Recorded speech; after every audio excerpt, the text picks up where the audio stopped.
Bigger, better, faster, and more glossy. The new Sony Xperia XZ Premium is here. But will the Snapdragon 835 flagship be able to dethrone the current king of smartphones, the Samsung Galaxy S8? Let's find it out in this review. Earlier this month, Sony did invite the press and a lot of bloggers and YouTubers to Lisbon to showcase the new camera technology.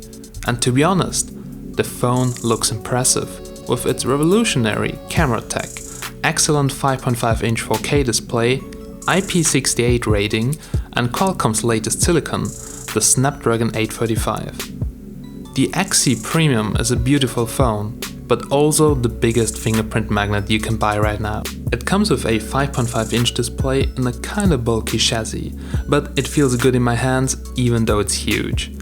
The body is made out of glass and metal, and as the name suggests, it feels premium. It also hosts again a fingerprint scanner, but only for the people outside of the US, which I think is kinda stupid. It has got huge bezels, and I would really wish that the bezels would look like on the XA series. But yeah, it's Sony's classic design line. On the left side there is a combined SIM and microSD tray, and on the opposite side there's the power button with the fingerprint scanner, volume keys and a camera button. The bottom houses a USB 3.1 Type-C port, and at the top we have a 3.5mm headphone jack. The phone comes also with good sounding dual speakers next to the stunning 4K display, which makes it a great multimedia device.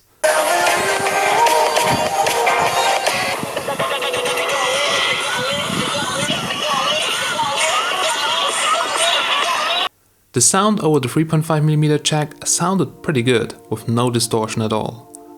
Also worth mentioning is the multicolor notification LED at the top. So far I really like the look, even though it's huge and glossy. The 4K HDR display looks impressive, but to be honest, you barely notice a difference to Full HD, and guess why? Because the phone runs most of the time in 1080p to save battery. But if you go for 4K content, the display shows its sharp side.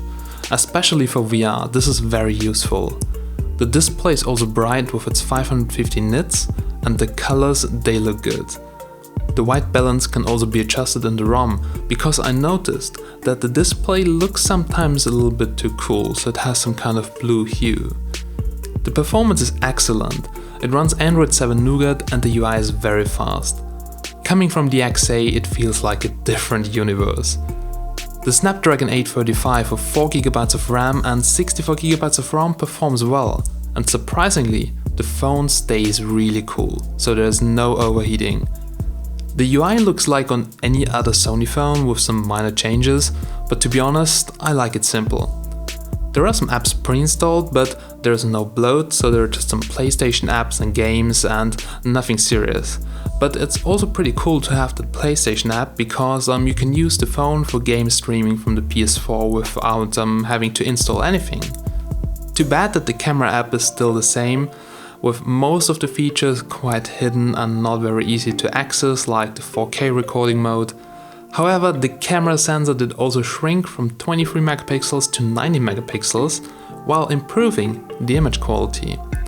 The pictures look very good under daylight conditions, we have accurate colors, we have no oversaturation, we have good dynamic range and plenty of detail. However, if it comes to moderate or low light, the camera could not really impress us. Sony said that there will be a final software update to improve it, but I guess what you're seeing here is very close to the final quality, but let's see.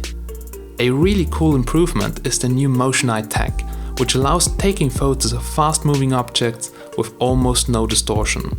So if you're shooting a speeding car, for instance, this will give you a still sharp picture, like if the car would park somewhere.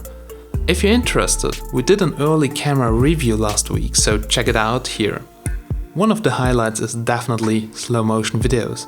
The new Sony smartphone can shoot HD clips at 960 FPS, but only gives you 6 seconds of slow motion footage, because this requires an incredible amount of data.